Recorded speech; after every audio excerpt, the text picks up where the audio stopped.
안녕하세요. 책 읽는 그리스도인입니다. 네, 오늘 소개해드릴 책은 레리 오스본의 당신의 열심이 위험한 이유예요. 저는 이 책을 회개하면서 읽었어요. 지금 저에게 가장 필요한 이야기를 해준 책이라고 저는 생각합니다.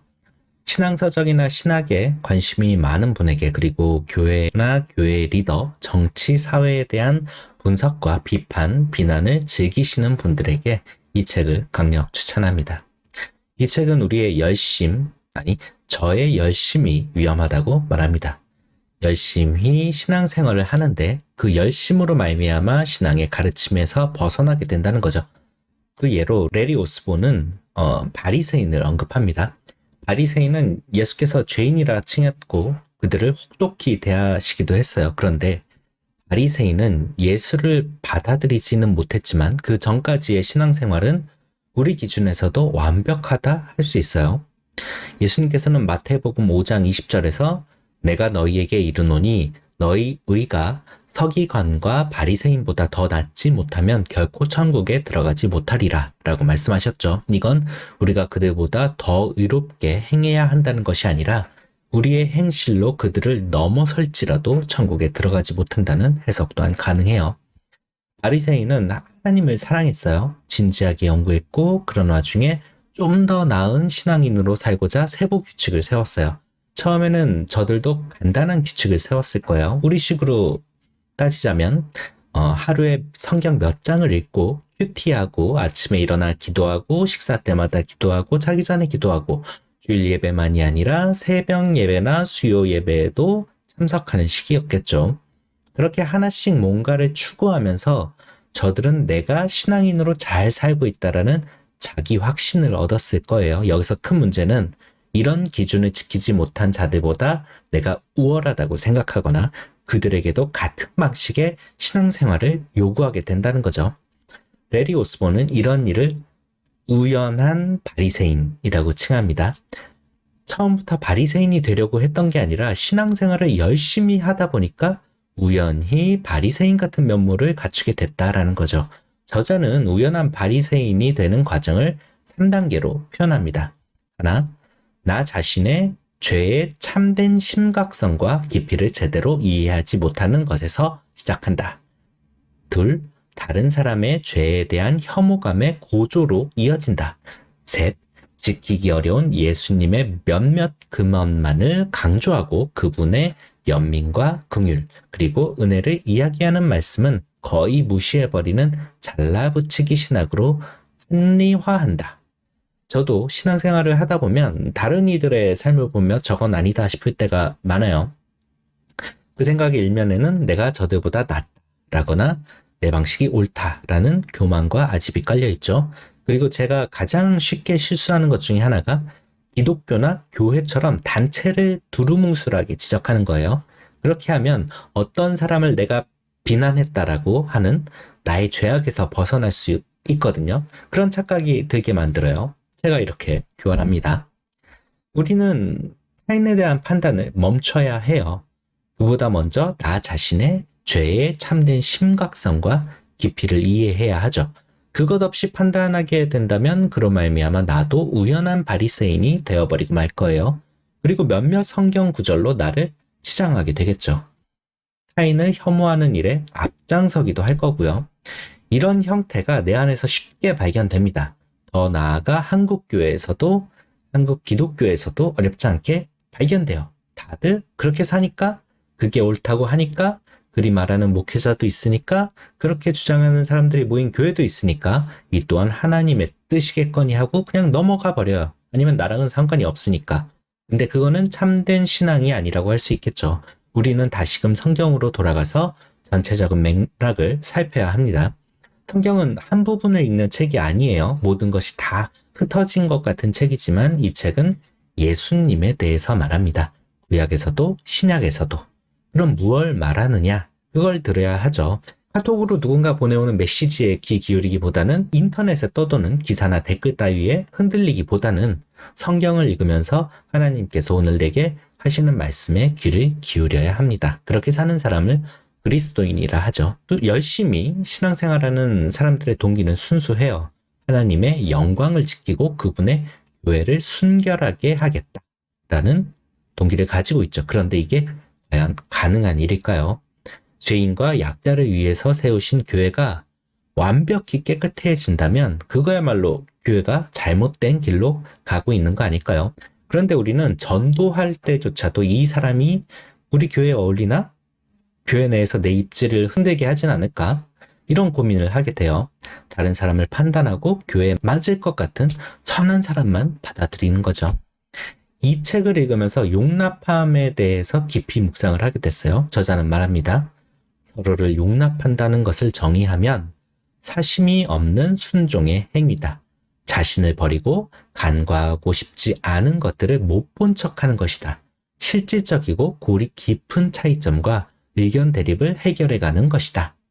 다른 사람들이 완전히 틀렸을 때라도 내가 그러했을 때 예수님이 내게 허락해 주셨던 것과 같은 은혜와 긍휼, 인내를 그들에게 내미는 것이다.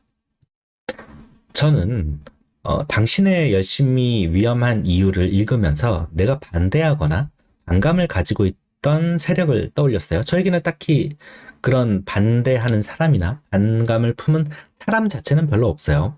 그거는 제가 잘 살고 있어라기보다는 글을 쓰는 일을 하다 보니까 딱히 남들과 부딪힐 일 없이 그렇게 살고 있고 관계 자체가 그렇게 넓지 않은 편이라 그런 것 같아요. 근데 대신에 저는 제가 가진 신념을 지키고 이루고자 특정 세력에 반대하곤 했어요. 근데 당신의 열심이 위험한 이유를 읽으면서 생각을 바꿨어요. 아, 하나님께서 나를 이렇게까지 받아들여 주셨는데 나도 그분을 닮아가야 하지 않겠나. 십자가의 희생으로 나를 용서해 주셨는데 나도 그런 삶을 흉내내야 하는 것 아닐까. 이런 생각을 하게 됐죠. 근데 그렇게 다 받아들이다 보면 죄까지 받아들이는 거 아니냐 우려하는 사람도 있을 거예요. 저자는 이런 얘기합니다. 우리가 율법주의에 사로잡힐 때 이러한 종류의 인애는 연약함이나 타협하는 것으로 치부된다. 우리는 더 이상 의심하고 부인하는 자들, 숨은 제자들, 사다리를 타고 올라가는 자들, 일이 해야지 못하거나 최전방에 따라붙지 못하는 자들을 위한 여지를 남겨두지 않는다. 우리는 순결한 교회를 원한다. 따라서 이런 자들을 쫓아버린다. 우리가 감사해야 할 것은 예수님은 다른 길을 택하셨다는 사실이다. 이런 이야기조차 납득할 수 없는 분이 계시겠죠. 저 같은 사람을 위해서 저자는 한 번 더 이야기합니다. 앞서 언급한 대로 이단을 간과하거나 다른 복음을 받아들이고 난폭한 죄를 무시하라는 말이 아니다. 우리가 열정을 느끼는 본질과 상황의 문제들에 대하여 서로의 견해 차이를 인정하자는 말이다. 작은 문제들에만 눈 감아준다면 그것은 서로를 용납하는 것이 아니다. 당연한 예의를 갖추는 것일 뿐이다. 그러니까 작은 것을 용납하는 수준이 아니라 큰 것을 용납하고 받아들여야 한다는 거예요. 이것만은 안 되겠다라고 말하던 나의 신념을 깨트리라는 거죠. 그게 정치가 됐든 문화가 됐든 사회가 됐든 어떤 분야일 것이든지요. 저는 제가 짓지 않는 죄에 대해서 상대를 쉽게 평가하고 정죄합니다. 자신의 소유를 꼭 붙잡고 남에게 베풀지 않는 사람을 보면서 저 사람이 어떻게 그리스도인이지? 라는 의문을 품을 때가 있어요.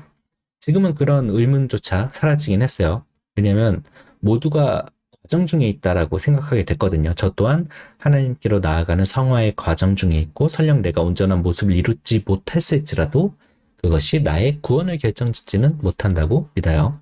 또 반대로 제가 제 자신을 정죄할 때도 있어요. 꾸준히 남을 돕다가 경제적으로 어려워져서 그러지 못한 상황에서 나 하나 살아보겠다고 나보다 어려운 이웃을 포기해야 되나? 라는 식으로 나를 비판하는 거죠.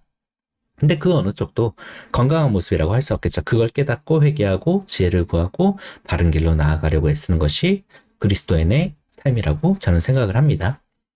이 책에서는 교회 이사회에 여성을 포함시키는 문제를 언급해요. 제가 얼마 전에 비혼주의자 마리아라는 책을 리뷰하면서 이 얘기를 했었는데 저는 당신이 열심히 위험한 이유에 18장 견해의 차이를 인정하다 부분을 읽으면서 부러웠어요. 아, 내가 잘못했구나 싶었어요. 근데 예전에 찍은 동영상을 지우진 않을 거예요. 이 유튜브 채널은 저의 신앙이 성장하고 때로는 곤두박질 치는 과정을 여실히 드러내려고 만들었어요.